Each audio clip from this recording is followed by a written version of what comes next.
전 세계 어느 나라든 각 나라마다 문화나 특유의 분위기를 갖고 있습니다. 그렇기에 외국인들에겐 더욱 잘 느껴지는 한국인들만의 특이한 분위기가 있다고 하는데요. 특히 외국인들은 한국인들이 눈치가 빠르다는 이야기를 많이 하곤 합니다. 그러나 우리 사회에서는 일반적으로 눈치라는 단어를 부정적 의미로 받아들이고는 하죠. 하지만 뉴욕타임즈, 영국의 일간지 메트로와 데일리 메일은 되려 한국의 눈치 문화에 대해 배워야 한다며 오히려 한국의 성공이 바로 이 눈치 문화 덕분이라고 말해 화제가 되고 있다는데요. 무슨 일인지 함께 알아보시죠.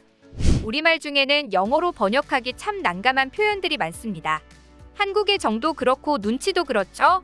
특히 개인주의 성향이 강한 서구권에는 눈치라는 단어 자체가 없었기 때문에 외국인들이 쉽게 이해하기 힘든 개념이라고 하는데요. 그동안은 비슷하게 상황 이해력, 판단력, 사회성으로 번역되기도 했습니다. 하지만 최근 한국에 대한 관심이 높아지고 한국으로 여행이나 이민을 오는 사람들도 많기 때문에 눈치라는 단어까지 생기며 점점 한국인들의 눈치 문화가 알려지고 있습니다. 그래서 예능 어서와 한국은 처음이지라는 프로그램에서도 한국인들의 눈치에 관한 이야기가 나오기도 했는데요. 한국으로 장가를 온 핀란드 새신랑 빌프에게 친구들이 한국 생활에 꼭 필요한 책이라며 눈치에 관한 책을 선물해주기도 했죠.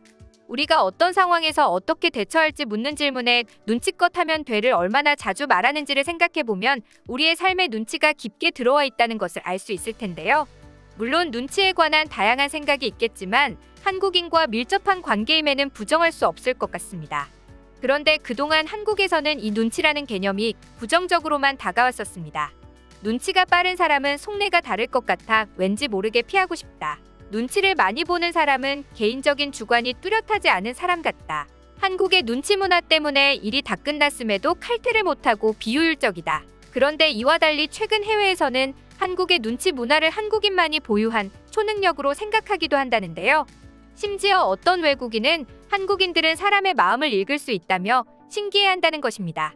표준국어대 사전에는 눈치를 이렇게 정의하고 있는데요. 남의 마음을 그때그때 상황으로 미루어 알아내는 것.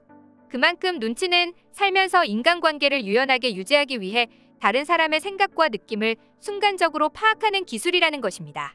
특히 몸짓이나 표정, 그 사람이 하는 말의 맥락 등을 바탕으로 상황을 빠르게 파악하고 그에 맞게 적절히 대처한다는 의미로 받아들여지기도 하죠. 그렇기에 장기적으로 보면 눈치는 성공의 지름길을 열어주기도 하는데요. 미국의 뉴욕타임스도 이런 점에서 한국의 눈치 문화를 집중 조명했습니다. 제목은 눈치의 힘, 한국인의 행복과 성공의 비밀이었는데요. 기자는 눈치를 보는 일이 삶을 긍정적으로 만들 수 있고 눈치라는 유용한 도구 덕분에 한국인들은 사회에 잘 적응하고 성공할 수 있었다는 것을 강조했습니다. 짧게 내용을 소개시켜드리겠습니다.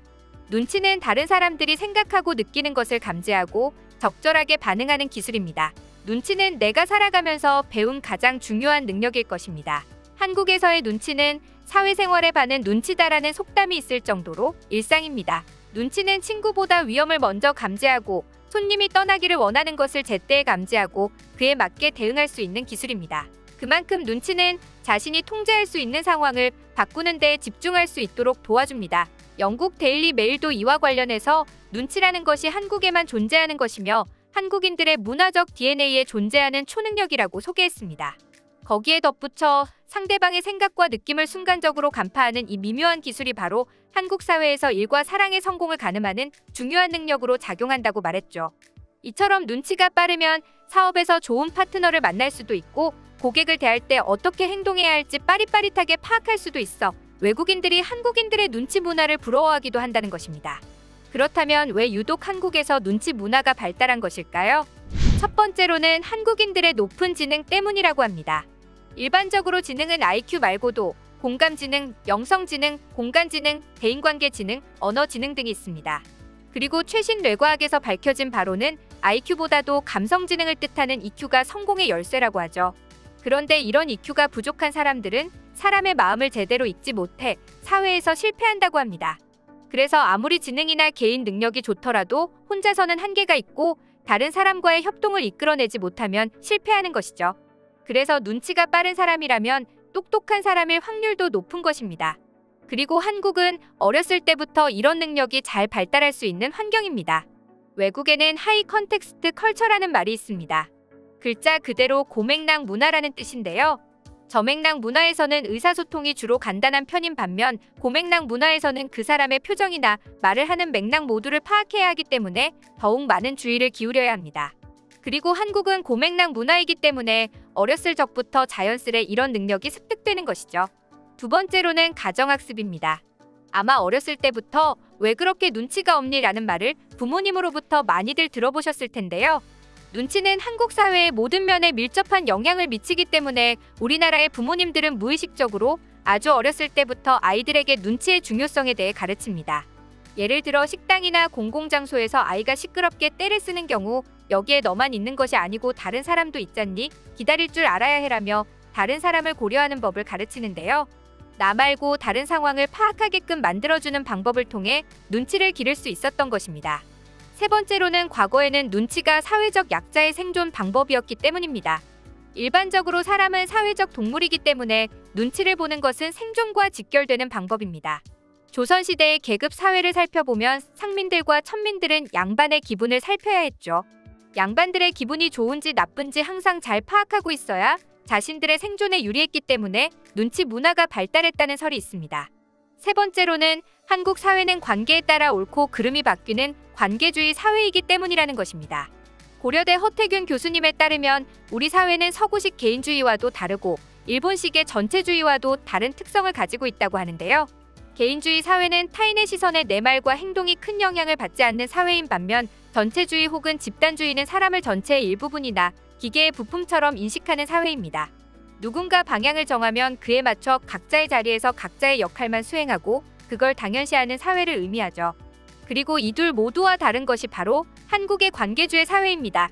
우리가 하는 말과 행동은 지금 앞에 있는 사람이 누구냐에 따라 적절성 여부가 달라지는데요. 또 그 사람과 내가 어느 정도의 관계에 있느냐에 따라서도 달라집니다. 높은 상사의 앞에서 술을 마실 때 태도와 친한 친구, 후배의 앞에서 술을 마실 때 태도가 달라지는 것과 같은 행동을 하더라도 이 사람이 나랑 친한가 친하지 않은가에 따라서 기분이 천차만별로 달라지는 것도 그 이유입니다. 이처럼 관계의 맥락에 따라 해도 될 행동과 하지 말아야 할 행동의 정답이 달라지기 때문에 그 기준선을 파악하기 위해 눈치가 발달할 수밖에 없었다는 것입니다.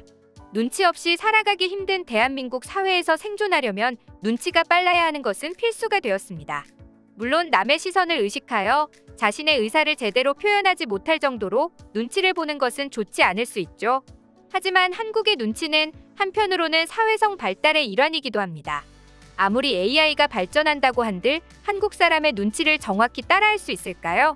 그렇기에 말하지 않고도 알아서 그 사람의 마음이나 공간의 분위기를 알아챌 수 있는 눈치라는 것은 외국인들에게는 그야말로 초능력처럼 다가오는 것인데요. 여러분들도 눈치를 성공의 열쇠로 적절히 이용해 보시는 건 어떨까요?